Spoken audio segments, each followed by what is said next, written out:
안녕하세요. 제가 이곳에 이런 글을 쓰게 될 줄은 정말 몰랐습니다. 기막힌 제 사연을 들어주시고 인생을 더 경험해보신 분들의 진심 어린 조언을 부탁드립니다. 사랑과 전쟁이란 드라마를 보면서 실제로 저런 일이 벌어질까 하고 궁금했습니다. 제 상식으로는 도저히 이해가 안 가서 픽션일 거라 생각했지만 실화의 근거를 둔 거라 하더군요. 드라마라고 해도 믿기 힘든 제 얘기를 한번 들어봐 주세요. 얼마 전 주말 저녁이었습니다. 아내는 직장에서 회식이 있다면서 늦을 거라 전화를 했습니다. 저는 애들과 저녁을 먹고 나서 TV를 보며 시간을 보내고 있었죠. 아내는 회식이 있는 날은 보통 밤 10시쯤 집에 들어오곤 했기에 그 전에는 굳이 회식을 방해하고 싶지 않아서 전화를 하지 않았습니다. 그런데 그날따라 밤 10시가 넘어서도 아내가 들어오지 않자 걱정이 된 저는 아내에게 전화를 하게 되었죠. 하지만 신호음을 한참 기다려봤지만 전화를 받질 않았고 그 이후로도 서너 번 전화를 했는데도 안 받더군요. 언제 오냐고 문자를 해도 대꾸가 없고요. 그렇게 20분가량을 걱정되는 마음으로 기다리다가 10시 20분쯤 되어서 다시 전화를 했을 때 아내는 전화를 받았고 집에 가는 택시 아니라고 했습니다. 그래서 걱정되던 마음이 한결 놓였고 전화를 끊으려고 하는데 아내의 목소리 뒤로 웬 남자 목소리가 갑자기 들리더라고요. 처음엔 택시 기사님이나 라디오에서 나오는 소리라고 생각하고 아무 말 없이 끊었죠. 그런데 아내가 회식을 하는 장소는 집에서 택시로 10분 정도 거리인데 11시가 넘어가는데도 아내가 집에 들어오지를 않더라고요. 또 다시 걱정이 된 저는 밖에 나가서 지나가는 택시들을 보면서 계속해서 전화를 했죠. 그런데 또 아까처럼 신호는 가는데 받지를 않더라고요. 그때부터 저는 무슨 일이 생긴 건 아닌가 애가 타기 시작했습니다. 그렇게 자정이 다 될 때까지 1시간이 넘도록 전화를 하자 드디어 연결이 됐습니다. 그런데 아내가 대꾸를 하는 게 아니라 웬 남자 목소리가 나더니 아내랑 대화를 하는 게 들리더라고요. 아마 아내가 전화 수신을 거절하려다 실수로 통화 버튼을 잘못 누른 것 같았습니다. 무슨 일인가 싶어 얼른 녹음 버튼을 누르고 아내를 불렀는데도 대답이 없길래 가만히 그 둘의 대화를 듣고만 있었죠. 아내는 그 남자에게 오빠 하며 자기를 어떻게 생각하냐는 둥, 오빠 아내하고 비교해서 누가 낫냐는 둥 이런 질문을 하는 것이었어요. 남자는 아내한테 네가 그동안 내가 만난 여자 중에 제일 이쁘다면서 자기야 이리 와 하더니 내가 앞으로 다 책임질게 라는 소리가 들리더라고요. 그러자 아내는 오빠만 믿으면 되는 거지? 이딴 헛소리를 짓걸리더라고요. 순간 머리가 멍해지면서 아무 생각이 안 났습니다. 그래도 일단 뭘 어떻게 할 수가 없었기에 가만히 듣고 있었죠.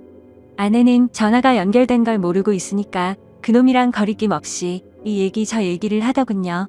중간중간 어김없이 연인들이 대화하는 듯한 헛소리가 들렸고 왔다 갔다 하는 발걸음 소리에 화장실 물 내리는 소리도 들리고 남자가 냉장고 안에 물을 꺼내서 목마르다는 아내한테 주는 소리도 들리고 내가 듣다 기가 막혀서 큰 소리로 소리를 지르고 이름을 불러도 듣지를 못하더라고요.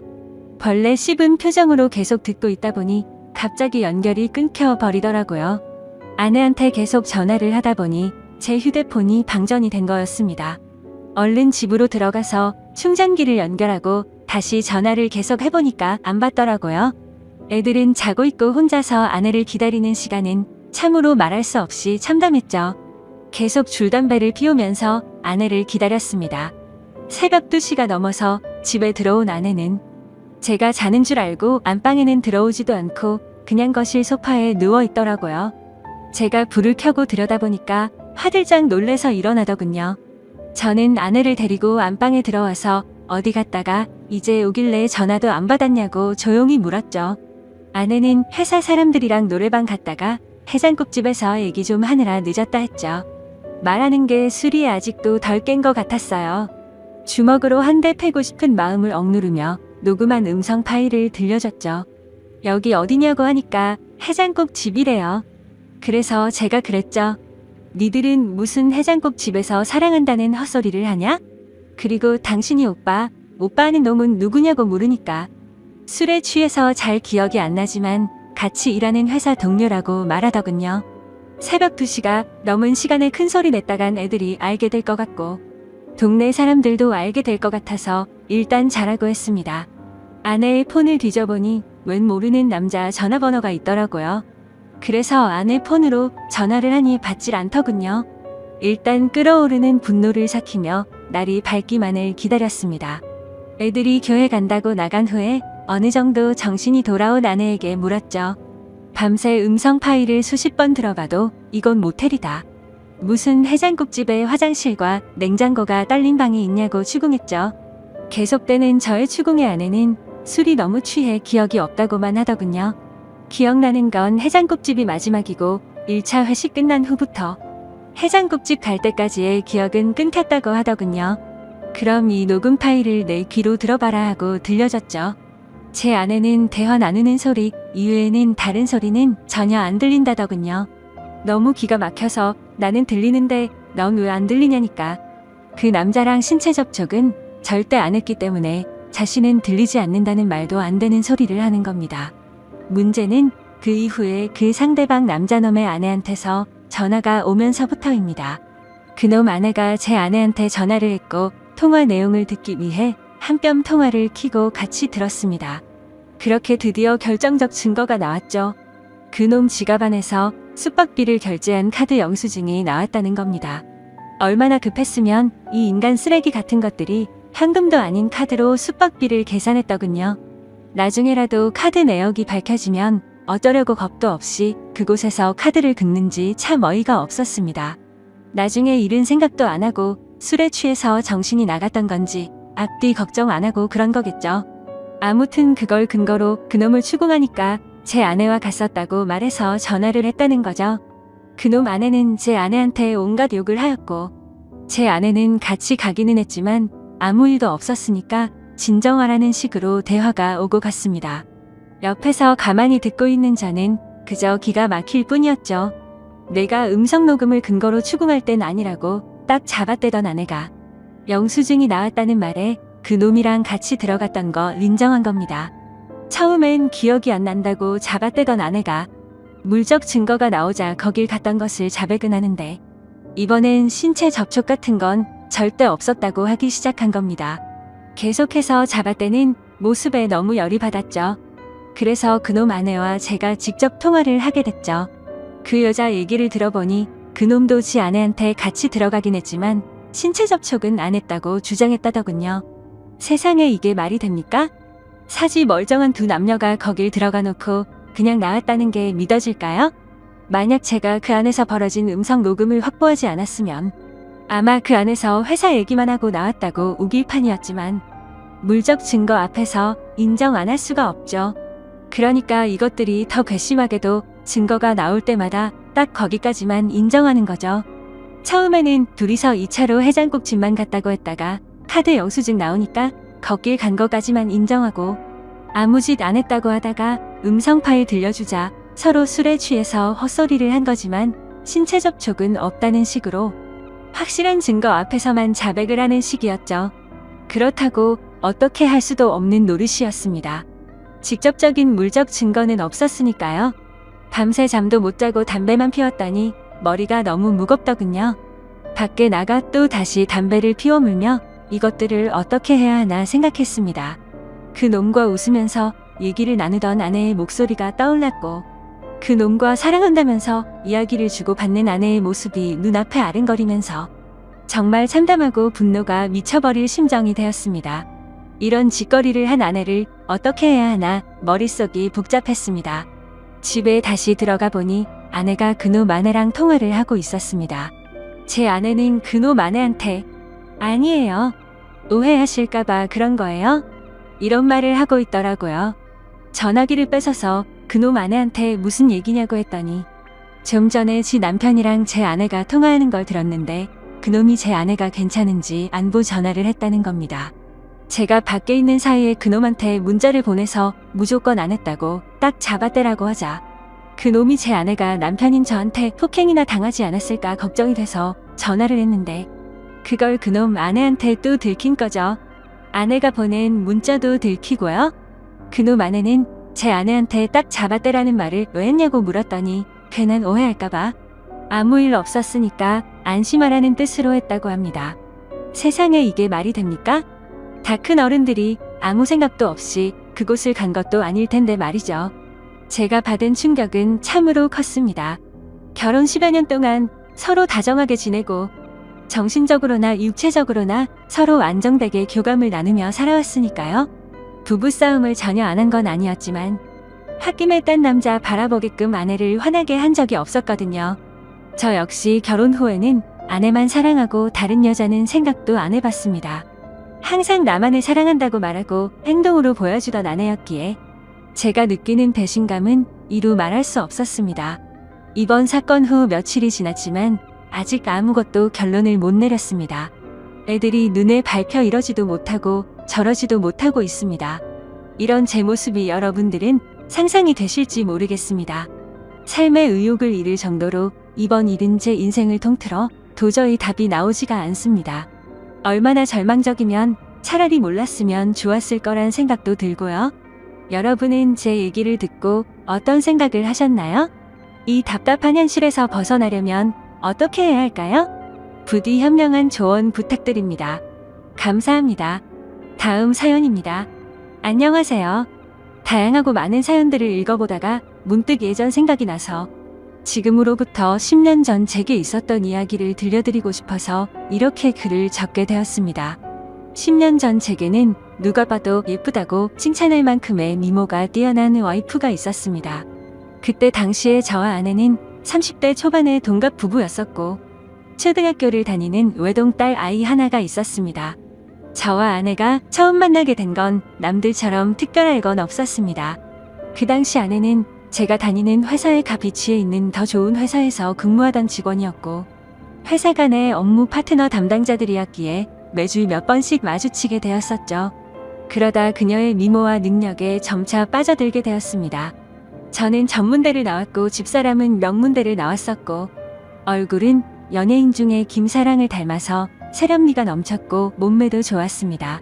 그리고 말도 사근사근하게 잘하고 상냥해서 누구나 반할 만한 그런 여자였었죠. 솔직히 그에 비해 저는 다른 사람들과 다를 바 없는 평범한 남자였었고 아내는 미모면 미모 학벌이면 학벌 그리고 저보다 뛰어난 스펙까지 뭐 하나 꿀릴 게 없었죠. 그래서 그런지 처음에는 상냥하게 말을 건네던 여자였는데 제가 관심을 보이자 그때부터는 전과 다르게 저를 깔보는 듯한 행동과 말을 서슴지 않더라고요. 그래도 그때는 왜 그랬는지 그런 취급이 아무렇지가 않았습니다. 왜냐하면 그녀를 너무나도 사랑했었기에 그런 상처보다도 그녀를 바라보는 행복이 더 컸기 때문이었죠. 아무튼 저는 계속해서 관심을 표현하면서 선물 공세를 하기 시작했고 어느샌가 그녀도 제 마음을 알아줬는지 행동이 변하기 시작했던 시점이 있었습니다. 그런데 사실 그 행동조차도 저를 사랑해서 변했던 행동은 아니었더군요. 왜냐하면 훗날 결혼하고 나서 술을 마시다 아내가 제게 그때 있었던 사실을 술김에 말해줬기 때문입니다. 아내는 그때 당시에 같은 회사의 직원과 비밀 사내 연애를 하고 있었답니다. 그런데 갑자기 아내는 이별을 통보받았고 그 복수심에 저와 알콩달콩한 모습을 보이고 싶어서 그랬었다더군요. 그렇다면 제게 하는 행동을 그 자리에서 같이 볼 수 있었던 사람이었을 테고 누군지 짐작은 갔었습니다. 그때 같이 회의를 하던 사람은 아내의 팀장인 유부남과 여직원 1명 그리고 남자 후배가 1명이 있었죠. 그래서 저는 당연히 후배 남자라고 생각을 했었는데 지금 생각해보니 그게 아니었던 것 같기도 합니다. 아무튼 그때 당시에는 자세한 내막을 알지 못한 저는 그녀의 관심이 행복하기만 했었고 그녀도 저와 같은 마음이라고 확신이 들어서 고백을 하였고 연애를 시작하게 되었습니다. 하지만 저 혼자만의 일방적인 마음으로 시작한 연애는 힘든 시련들이 셀 수 없이 많았습니다. 그녀는 친구들과 술을 마시거나 회식을 하는 날이면 어김없이 연락두절은 기본이었고 제가 상처를 받든 말든 남자, 사람 친구와 둘이서 술을 마신다고 아무렇지 않게 말을 하더라고요. 이미 콩깍지가 제대로 씌어져서 아내의 잘못된 모습들을 모두 다 이해하고 넘어갔던 것 같습니다. 그러다 결국 제가 너무 큰 상처를 받게 되고 그녀와 이별을 선택하게 된 사연이 있습니다. 그때 당시 여자친구는 자주 술을 마시던 남자 사람 친구와 둘이서 여행을 간다고 하더군요. 여자친구는 그 친구와는 어릴 때부터 동성 친구처럼 지내는 사이라서 걱정할 거 없다고는 하는데 아무리 제가 여자친구를 좋아해서 쩔쩔매는 입장이라고 하더라도 이건 아니지 않나요? 그래서 그동안 참아오던 모든 게 터져버렸고 분노가 한번 시작하니 도저히 걷잡을 수 없었습니다. 저는 단도직입적으로 말했죠. 만약 그 남자와 둘이서 여행을 간다면 나와는 끝이라고 말이죠. 하지만 여자친구는 그러거나 말거나 관심도 없다는 듯이 네 마음대로 하라고 하고는 여행을 가버리더군요. 그런 모습에 그동안 내가 정말 연애를 잘못하고 살았구나라는 걸 많이 깨달았고 힘든 아픔을 겪고 있었습니다. 그렇게 2달 정도가 지난 어느 새벽에 여자친구에게서 연락이 오더라고요. 저는 제 나름대로 많은 정리를 했다고 생각을 했음에도 그녀의 번호로 전화가 오니 심장은 미친 듯이 두근거렸고 솔직히 말해서 기분이 나쁘지가 않고 반갑고 좋았었습니다. 곧바로 그녀의 전화를 받아보니 우는 목소리로 제게 사과를 하더군요. 그동안 자신에게 잘해주던 걸 너무 몰랐답니다. 그런데 헤어지고 나니까 자신도 저를 너무 사랑했다는 걸 깨달았고 용서를 해달라고 하더라고요. 그리고 그때 했던 선택은 자신도 후회한다며 다시는 그런 말도 안 되는 짓 하지 않겠다고 했죠. 솔직히 고민이 잠깐 동안 되기는 했지만 그녀의 말을 진심으로 믿고 싶었습니다. 그래서 그녀의 용서를 받아주었고 결국 연애를 다시 시작하게 되었죠. 그날 이후로는 다른 평범한 연인들처럼 그녀도 제게 헌신을 다해주더군요. 달라진 모습에 저는 하루하루가 행복했었고 제 선택에 후회가 없었습니다. 그렇게 행복한 연애를 하던 중 1달 정도가 지난 뒤에 아내는 제게 말했습니다. 아무래도 아이를 가진 것 같다고 해서 병원에 가봤는데 임신한 지 3개월이 되었답니다. 그 이야기를 듣고 나서 심장이 덜컹하더군요. 솔직히 기분이 좋아야 정상인데 뭔가 석연치 않은 기분이 들었기 때문입니다. 3개월 전이면 아내가 남자 사람 친구와 여행을 갔을 시기와 겹쳤기 때문이었죠. 그래서 저는 더 이상 의심하고 싶지도 않았고 직설적으로 물어봤습니다. 혹시 그 남자랑 여행 가서 별일이 없었던 거 맞냐고 했죠. 그러자 여자친구는 불같이 화를 내면서 무슨 그따위 생각을 하냐고 하더라고요. 정말 그 친구와는 동성 친구처럼 지내는 사이라서 아무 일도 없었답니다. 그리고 정의심이 되면 나중에 아기 낳아서 유전자 검사를 해도 된다고 하면서 괜히 책임지기 싫으니까 핑계대는 거 아니냐면서 오히려 저를 몰라붙이더라고요. 그래서 일단 당장은 아내의 당당한 태도에 제가 너무 의심만 가지고 기분 나쁜 소리를 한 건 아닌가 싶어서 사과를 했고 결국 아내와 저는 아이를 낳기로 결심을 하고 서둘러서 결혼을 했습니다. 신혼집은 걱정이 없었고 아내도 그걸 잘 알고 있었습니다. 그때 당시에는 부모님께서 하시던 자영업이 잘 되고 있었기 때문에 모아둔 재산이 제법 많았었기 때문이었죠. 그래서 신혼집을 서울 한복판에서 대출 없이 작가로 시작했습니다. 그때는 정말 남들 부러울 거 하나 없었고 진짜 세상이 모두 다 제 것만 같았습니다. 결혼을 하고 나서 집사람은 곧바로 다니던 회사를 그만두고 딸 아이를 출산하게 되었죠. 그리고 아내와의 합의하에 따라 이와 저의 유전자 검사를 해봤는데 제 친자식이 맞더라고요. 그래서 아내를 의심한 게 미안한 마음이 커서 그날 이후로 아내를 공주님처럼 모시면서 지내게 되었고 12년 동안 저희 부부는 남들 부럽지 않게 평범하고 행복하게 잘 지내고 살았습니다. 물론 그 생각은 지금 다시 생각해보면 저 혼자만의 착각이었던 것 같지만요. 아내가 연예인처럼 예쁘고 날씬하고 동네 주민들 누구에게나 상냥했었는데 이런 성격들이 어쩌면 다 불행의 시초였던 것 같습니다. 그때는 착하고 상냥한 성격이 마냥 좋다고 생각했는데 믿는 도끼에 발등 찍힌다는 말이 절실하게 생각나더군요. 아무튼 어느 날 옆집의 유명 배우처럼 생긴 데다가 근육질 몸매의 얼굴도 잘생긴 30대 정도의 이혼남이 이사를 오게 되었습니다. 아마도 그 시기부터 뭔가 모르게 평화로웠던 제 삶이 엉망진창으로 뒤엉켰던 것 같네요. 그 사람이 이사를 오고부터 복도에 담배 냄새가 많이 났었고 담배꽁초가 많이 버려져 있었습니다. 그걸 참다 못한 집사람이 그놈에게 주의를 준다고 하면서 말을 섞더니 그 남자에 대해서 나쁜 사람이 아니었다며 저보고도 오고 가며 친하게 지내라고 하더라고요.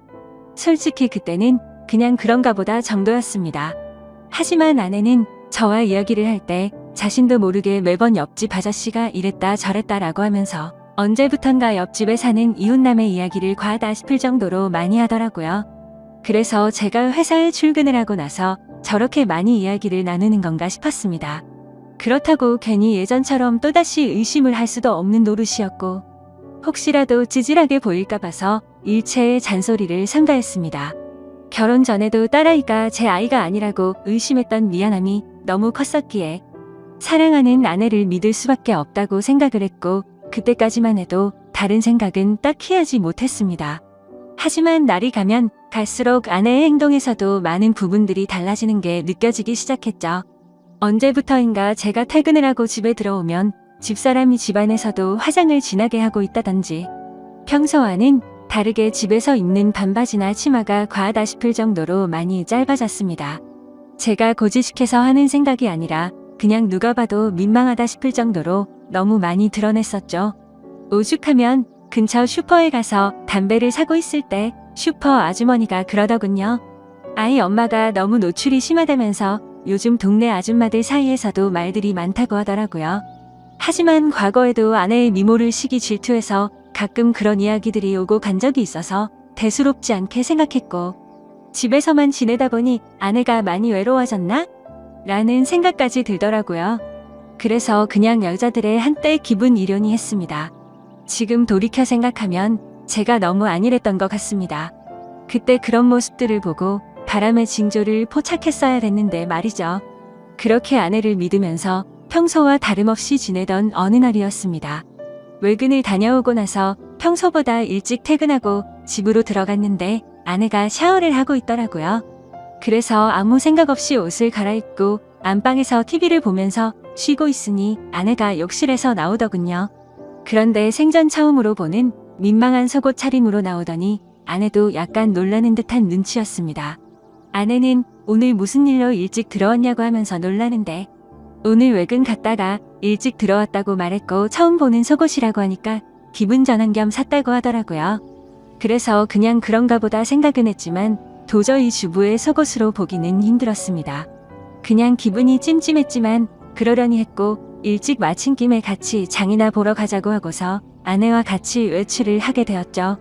그렇게 엘리베이터를 기다리고 있는데 옆집에 사는 이웃남도 때마침 문을 벌컥 열고 나오더군요.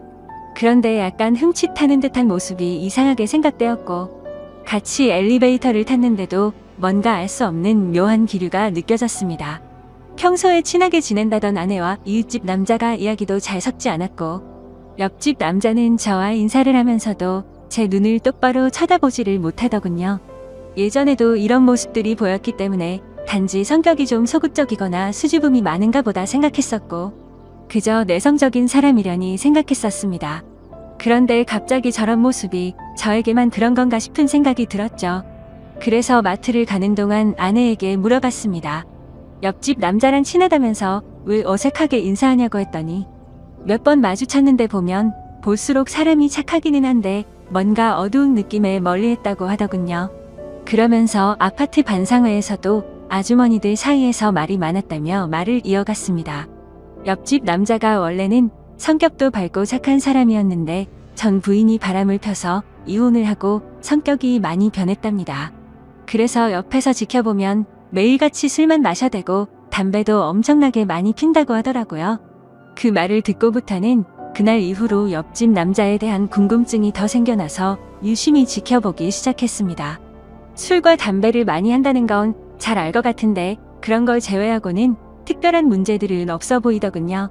옆집 남자는 주말이면 어김없이 교회도 빠지지 않고 혼자서 잘 나가더군요. 단정히 성경책 들고 예배 가는 모습이 인상이 깊었고 그런 모습들이 어두워 보인다거나 다른 생각은 할 수가 없었죠. 그냥 누가 보더라도 겉보기에는 정말로 절대 문제가 있는 사람 같아 보이진 않았습니다. 그리고 눈을 잘 마주치지 못할 뿐 제가 보기에는 인사도 잘해서 친절하고 예의가 바른 사람으로 보였고 제가 직접 지켜본 옆집 남자는 아내가 말했던 모습과는 전혀 달랐기에 의심이 싹트기 시작했습니다. 솔직히 말해서 제 아내가 유부녀라고는 하지만 매일같이 운동을 다니면서 관리를 잘해서 아이를 출산하기 전처럼 몸매도 좋았고 피부 관리도 항상 잘해왔기에 20대 중반으로 밖에 보이지가 않았죠. 그래서 길을 가다가도 남자들이 10명 중에 5명은 다시 쳐다볼 정도로 훌륭했었기에 옆집 사는 남자도 충분히 관심을 가지고서 저 몰래 들이대지 않았을까 싶었습니다. 그리고 그때부터는 별의 별 생각이 다 들더라고요. 외근하고 일찍 들어간 날도 아내가 굳이 그 시간에 샤워를 하고 있었던 것도 수상했고, 왜 그때 때마침 옆집 남자는 외출을 했으며 서로가 어색해했던 이유가 뭘까 이런 생각이 들었죠.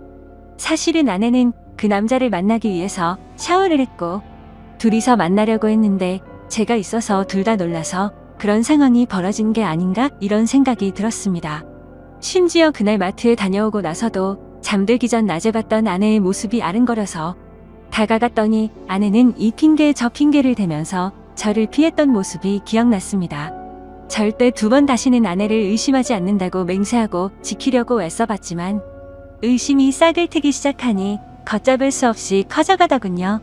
아내가 입고 있는 의상들도 예전에는 그러려니 했었는데 이제는 옆집 남자한테 잘 보이려고 저 따위로 입은 건가? 라는 생각이 들기 시작했고, 회사에서 일을 하고 있을 때도 지금쯤 아내가 바람을 피우고 있는 거 아닌가 라는 생각에 일도 제대로 손에 잡히지가 않았습니다. 하지만 뭔가 의심이 되긴 했지만 예전처럼 아무런 증거도 없이 따질 수도 없었고, 솔직히 말해서 이 모든 일들이 제 추측일 뿐 결정적인 사건이 없었기에 제가 착각을 하는 거라고 위안을 삼았습니다.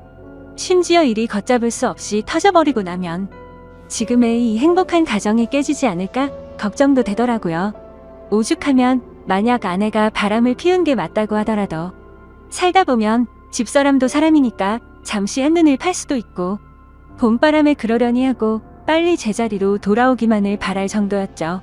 하지만 아무리 제 자신에게 주문을 걸듯이 편하게 생각하려고 해도 자꾸 이상한 기분은 지워지는 게 아니라 점점 더 커져갔고 더러운 기분은 머릿속을 떠나지를 않았습니다. 그래서 결국 오랜만에 만난 친구들과의 술자리에서도 제 표정이 어두워 있으니 친구들은 집요하게 제게 무슨 일인지 물어보게 되었고, 너무 답답한 나머지 어쩔 수 없이 제 고민을 털어놓게 됐습니다. 그랬더니 친구들은 한참 동안 고민을 하더니 한 친구가 솔깃한 방법을 제안해 주었습니다. 집안 천장에 작은 소형 카메라를 설치하는 게 어떻겠냐고 권하더군요. 이렇게 백날 천날 고민하고 또 고민해봤자 의심은 더 커질 거라며 차라리 제 생각이 맞든 아니든 하루라도 빨리 아는 게 저와 딸아이를 위한 거라고 하더라고요. 그 말을 듣고 보니 저도 같은 생각이었습니다. 예전에 딸아이의 친자 검사를 할 때도 의심을 하던 시기가 너무 힘들었었고 막상 검사를 할 때는 덤덤했었고 제 친자식이라는 결과가 나오니 더 행복해졌던 전례가 있었기 때문이었죠.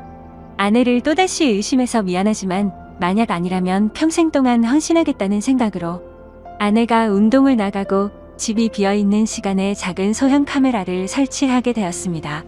지금부터 세상에 이런 일이 또 있을까 싶은 반전 드라마가 시작됩니다. 저는 저보다 덩치도 좋고 근육질의 탄탄한 몸을 지닌 옆집 남자를 가만두지 않으려고 혼자서 온갖 상상을 했고, 혹시라도 벌어질 위기 상황에 대처할 모든 만반의 준비를 하고 마음을 가다듬었습니다. 혹시라도 제가 예상했던 대로 아내와의 불륜이 확인되면 그냥 주먹 다툼을 하고서 징역이라도 가겠다고 각오까지 했을 정도였죠.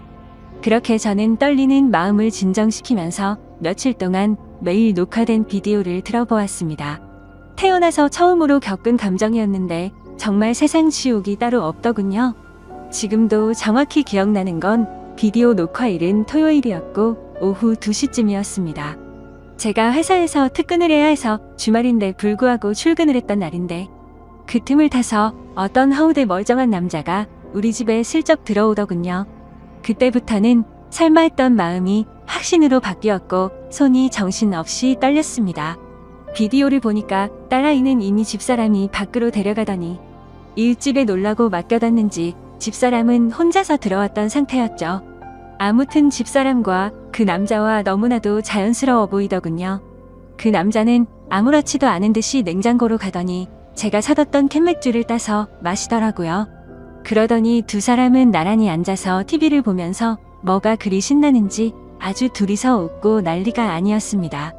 그리고 결국 최악의 상황들이 벌어졌고 제 믿음에 대한 대가는 배신으로 돌아오고 말았던 거죠.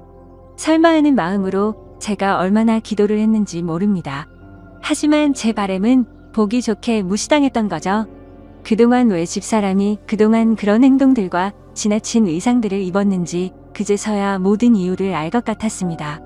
그러다가 남자가 카메라 쪽으로 뒤돌아서게 되면서 그 정체를 알게 되었죠.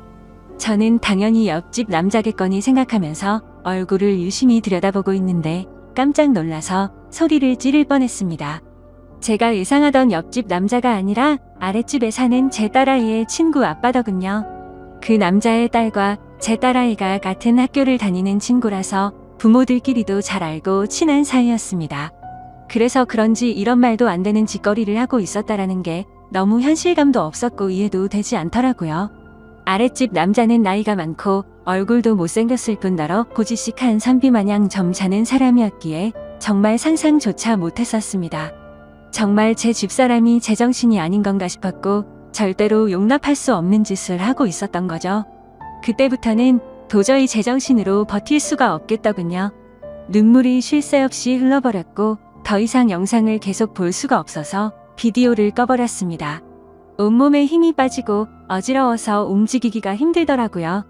그 아랫집 남자는 외적으로나 다른 건 볼품이 없더라도 학력도 좋고 직장도 좋은 소위 엘리트라는 사람이었습니다. 그때 문득 그런 기억이 떠오르더군요. 언제 한번 그 집 부부랑 같이 식사를 하던 자리였는데 왠지 모르게 집사람이 평소와 다르게 잘 웃고 기분 좋게 보내더니 집에 돌아와서는 자기가 아랫집 남자랑 코드가 잘 맞는다며 그런 헛소리를 주절거리더군요. 솔직히 제가 아랫집 남자를 무시했어서 그랬던 건지 그 말이 전혀 기분이 나쁘지 않았고 그냥 그런가 보다 하고 흘렸던 거죠. 지나고 나서 생각해보니 그때부터 이미 눈이 맞았던 걸 눈치챘어야 했던 건데 제가 너무 한심스럽고 원망스러웠습니다. 저는 너무 열이 받아서 지금까지 벌어진 모든 사실을 인터넷에 올려서 이것들을 온 천하에 알리고 싶었고 두 번 다시는 세상에 차마 얼굴도 못 들고 살게 만들고 싶었는데 차마 딸아이 때문에 도저히 그렇게는 못하겠더군요. 그러면 차라리 평생 죄책감을 갖고 살아갈 수 있게 내가 잘못되는 게 그게 최고의 복수겠거니 생각하고 옥상을 2번이나 올라갔다 내려왔다를 반복했지만 도저히 겁이 나고 용기가 나지 않아서 집으로 돌아왔습니다. 세상에서 가장 큰 분노가 생겼는데도 불구하고 어떤 복수를 하는 것조차 쉽지 않다라는 걸 처음으로 깨달았던 것 같네요. 결국에 어떻게 할지 한참 동안 고민을 하다가 집사람의 부모님에게 이 모든 사실을 알려야겠다고 생각을 했습니다. 곧바로 근처에 살고 있는 저희 누나에게 연락을 해서 저녁에 딸아이 좀 데려가서 맡아달라고 부탁을 했고 그날 저녁 장인어른과 장모님을 저희 집으로 모셔왔습니다. 갑작스러운 상황에 무슨 일인지 물어보셨지만 제 어두운 표정과 침묵의 낌새를 느끼셨는지 조용히 저를 따라와 주시더군요. 그리고서는 집에 도착해서 지금까지 벌어진 일에 대해서 말씀드릴 게 있다고 했고 빠짐없이 전부 설명을 해줬습니다. 만약 두 분께서 원하신다면 증거 영상도 있으니 원하시면 보여드린다고 말씀을 드렸죠. 그러자 두 분은 서로 대화를 나누셨고 보고 싶다고 하시더라고요. 그래서 저는 아무 말 없이 녹화된 영상을 틀어드렸습니다. 장인어른과 장모님은 결혼 전부터 연애 시절에도 저를 굉장히 싫어했었고 엄청난 무시를 하던 분들입니다. 물론 당신네들 딸이 좋은 대학교 나와서 좋은 회사를 다니고 있는데 제가 성에 찰 수는 없었겠죠. 하지만 차마 입에 올릴 수 없는 말까지 서슴지 않게 하면서 무시하던 장인과 장모였는데 표정이 정말 가관이더라고요. 영상을 보시던 장모님은 울음을 터뜨려버렸고 장인어른은 아무 말 없이 줄담배만 피우더군요. 그렇게 짧은 침묵이 지나고 나자 장모님께서 갑자기 제 두 손을 붙잡고 울기 시작했습니다. 자식을 잘못 키운 죄라고 다 자기 탓이랍니다. 내 딸이 잠깐 정신이 나갔던 것 같다며 한 번 더 그러면 자신이 절대 가만두지 않을 거라면서 손녀딸을 생각해서라도 한 번만 용서를 해달라고 하더군요. 솔직히 처음 보는 장모님의 태도와 행동에 저도 마음이 조금 흔들렸습니다. 하지만 아내의 불륜 사실을 직접 보게 된 저는 도저히 더 이상 이 관계를 유지할 수가 없었습니다. 그래서 제 생각과 감정을 아주 솔직하게 말씀을 드렸죠. 금이야 오기야 키워온 딸이 이런 말도 안 되는 충격적인 짓을 저지른 걸 알게 된 장인 장모는 두 분 다 더 이상 말을 잇지 못하셨고 제 뜻대로 하라고 하시더군요. 그렇게 이야기를 마치고 난 뒤에 장인 장모는 집으로 가셨고 몇 시간 뒤 집사람이 정신 나간 사람처럼 문을 열고 들어와서는 문이 부서질 듯이 문을 닫고서는 들어오더군요. 아내는 지금 제정신이냐고 적반하장으로 나왔습니다. 네가 뭔데 나에게 있던 일을 자기 부모에게 말도 없이 말했냐며 욕을 하기 시작하더라고요. 그냥 이혼하면 쉽게 끝날 문제인데 이를 왜 키우냐고 하면서 이혼하자고 발악을 하면서 대들더군요. 그 모습을 보니 너무나도 허탈했고 슬퍼서 오히려 제가 눈물이 다 났습니다. 저에게 미안하다고 한마디만 했었더라도 많은 게 달라졌을지도 모릅니다. 차라리 거짓말이라도 하면서 울고불고 빌었더라면, 다시는 안 그러겠다고 매달렸다면 아마도 저는 용서했을지도 모릅니다. 그때는 제 목숨보다 소중했고 제 모든 걸 줘도 아깝지 않아서 정말 소중하고 과분했던 집사람이었죠. 그만큼이나 저는 진짜 많이 아내를 사랑했었습니다. 너무 화가 났지만 차마 집사람을 건드릴 수는 없었기에 저는 그냥 바닥에 뒹굴면서 서럽게 통곡을 했습니다. 그제서야 집사람도 상황 파악이 됐는지 아무 말도 없이 가만히 있더군요. 상황이 정리되고 서로가 감정을 추스린 다음에 이야기를 했습니다. 결국 집사람과는 이혼을 하기로 했고 아내에게 기책 사유가 있었기에 딸아이는 제가 맡기로 했습니다. 그리고 아랫집 그 정신나간 유부남도 이 모든 사실이 드러나자 그 유부남의 아내가 회사에서 한바탕 난리를 치는 바람에 불명예 퇴직을 당하게 되었고 결국에는 이혼까지 당했다고 하더군요. 그리고 당장은 집에서 아이를 키울 사람이 없었기에 독신으로 지내고 있던 누나가 저희 집으로 들어와서 딸아이를 잘 키워줬습니다. 가진 거라고는 집 하나 딸랑 있었는데 그 집을 팔고 싶지는 않았습니다. 당장 팔면 너무 막심한 손해였을 뿐더러 온전히 제 딸아이에게 물려주고 싶었기 때문이죠. 그래서 저는 제 딸아이에게 모든 걸 다 해주고 싶어서 정말 열심히 살았습니다. 나름대로 수입이 적지는 않았던 덕분도 있었고 제가 열심히 하는 만큼 수익은 더 늘어났기에 항상 추가 근무를 지원해서 했고 일 없는 날에는 대리기사도 뛰면서 정말 열심히 살았습니다. 제가 부족해서 엄마 없이 키운 죄를 물질적으로 풍족하게 해서라도 딸아이에게 모든 걸 보상해주고 싶었죠. 저는 5년째 낡은 구두를 고쳐가며 신어도 제 딸의 옷과 신발은 꼭 일명 메이커로 사서 입히고 신겼습니다. 딸이 원하면 유학도 보내주고 원하는 건 다 해주고 싶었고 시집 갈 때도 진짜 잘해주리라고 마음먹고 악착같이 일만 했습니다. 그래서 일주일에 5번 넘게 마시던 술도 안 마시게 되었고 담배도 끊었습니다. 하루에 15시간씩 고된 일을 하고 집에 들어와서 공주님처럼 곤히 자고 있는 제 딸을 보면 신기하게도 그날 있었던 모든 피곤함과 스트레스가 모조리 사라지는 기분이 들더군요. 딸 아이가 엄마가 없는데도 불구하고 큰 말썽도 안 부리고 건강하게 잘 커져서 고마웠습니다. 쌓여가는 딸의 시집 미천 통장 잔고가 쌓여가는 걸 보면서 제 인생도 제자리를 찾아가는 기분이었죠. 그러다 딸 아이가 초등학교를 졸업하고 중학교 들어갈 때쯤 저에게 중매가 들어왔습니다. 여자가 얼굴도 참하고 통통하고 다 좋은데 약간씩 다리를 절더라고요. 공부도 많이 하지 못했고 집안에 돈을 보태주느라 모은 돈도 500만 원 정도 밖에 없다고 했습니다. 허우대 멀쩡해서 예쁜 몸 자랑하느라 이 남자 저 남자한테 눈 웃음치면서 사는 여자보다는 낫다고 생각들더군요. 다리를 절어도 마음을 저는 것보다 제대로 정신 박힌 여자가 훨씬 더 낫겠지라고 생각을 했습니다. 저희는 그렇게 중매로 만나서 서로가 점점 호감을 쌓아가게 되었고 결국에는 따로 식은 올리지 않고 혼인신고만 하게 됐습니다. 그 이후로 저와 아내는 살림을 합치게 되었고 바로 그 다음에 아들을 갖고서 낳게 되었습니다.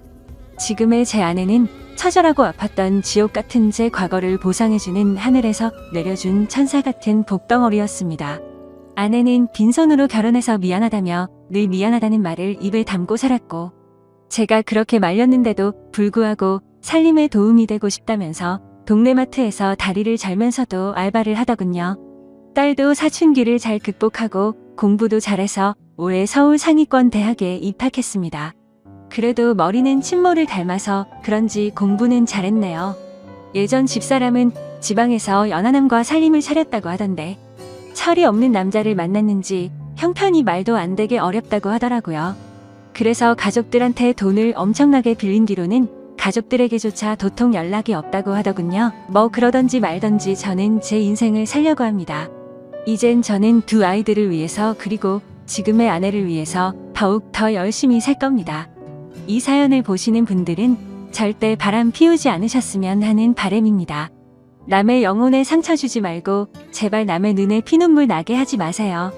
그 지옥을 겪어본 사람으로서 가장 사람을 비참하게 만들고 나락으로 떨어뜨리는 짓은 없다고 생각이 듭니다. 어제 성과금이 들어왔습니다. 오늘은 저녁에 아내가 좋아하는 소고기에 소주나 한 잔 마시면서 하루를 정리하려 합니다. 지금까지 제 사연을 읽어주셔서 감사합니다.